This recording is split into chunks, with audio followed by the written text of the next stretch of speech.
Hello my dear students, how are you all guys. I hope आप super duper और बढ़िया hit होंगे। तो चलिए आज की क्लास का किस्सा शुरू करते हैं और आज आपको बताते हैं कि कैसे हम लोग रो को ऐड कर सकते हैं हमारे डेटा फ्रेम में। डिटेल में चीज़ें हो चुकी हैं, यहाँ पर 5 मिनट की बात हो रही है, तो 5 मिनट के अंदर हम लोग रो को जानेंगे। तो यहाँ पर हम क्या करते हैं, हमारा डेटा फ्रेम DF है, LOC का यूज़ करते हैं और मैं यहाँ पर क्या करती हूँ, कुछ न्यू सा नाम लिखती हूँ एंड कुछ वैल्यू है जो इसमें ऐड ऑन कर देती हूँ। अब आप ये पाएंगे कि ये क्या कर रहा है, एक नई रो को ऐड करके मुझे लास्ट में दे रहा है। तो इस प्रकार से हमने पहली चीज़ देखी कि हमने नई रो को ऐड कैसे किया। अगर आपको अलग अलग इंडिविजुअल वैल्यूज़ डालनी है तो आप कुछ इस प्रकार से डाल रहे होंगे, कुछ इस तरीके से, मतलब जितनी वैल्यूज़ हैं आप उतनी ही डालें, आगे कम ज़्यादा होगी तो फिर एरर आ जाएगी।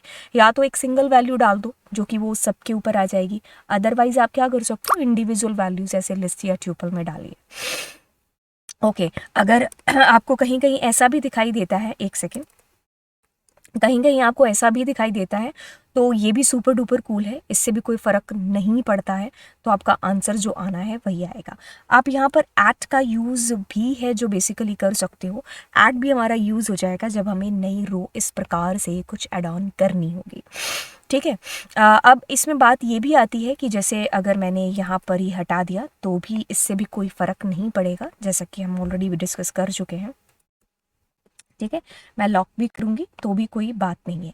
इसमें एक और ये भी बात जो आपको बतानी थी, वो ये वाली बतानी थी, पहले आउटपुट आने दो। तो अगर मैं मान लो यहाँ पर किसी पुराने का नाम लिख देती हूँ, जैसे कि मैंने मार्क्स लिखा है, तो ये क्या कर देगा, पुराने वाला रिकॉर्ड मेरा रिप्लेस कर देगा इससे। तो द आंसर की मेरा मार्क्स के अंदर वो न्यू डेटा है जो चला गया। ये वो तरीके हैं जो बहुत ही ईजी वाले तरीके हैं। अब यहाँ पर एक और तरीका जो आपकी बुक में भी गिवन नहीं है बट हम यहाँ पर कर देते हैं। हाँ, जैसे कि मैं क्या करती हूँ, मैं यहीं से देख करके पहले कॉलम के अंदर, कॉलम क्या है ये वाला, तो इसमें मैंने मान लो ये दे दिया, फिर दूसरा कॉलम मेरे पास क्लास 2 कुछ वैल्यू दे दी, और तीसरा क्लास 3 और इसमें मैंने कुछ वैल्यू दे दी। अब इसमें मैं डेटा फ्रेम डॉट अपेंड का यूज़ करती हूँ और इस डी को डाल देती हूँ, ठीक है। अब एक बार मैं इसको एक बार चला करके देखती हूँ। ओके, सो इसमें मुझे एक चीज़ करनी पड़ेगी जो इसने ही यहाँ पर दे दी, विच इज़ इग्नोर इंडेक्सेस, ठीक है। तो मैं यहाँ इग्नोर इंडेक्स लिख रही होंगी और अब अगर मैं देख रही होंगी तो अब ये मुझे आंसर है जो यहाँ पर देखिए मेरा 45, 56 और ये ऐड करके दे दिया।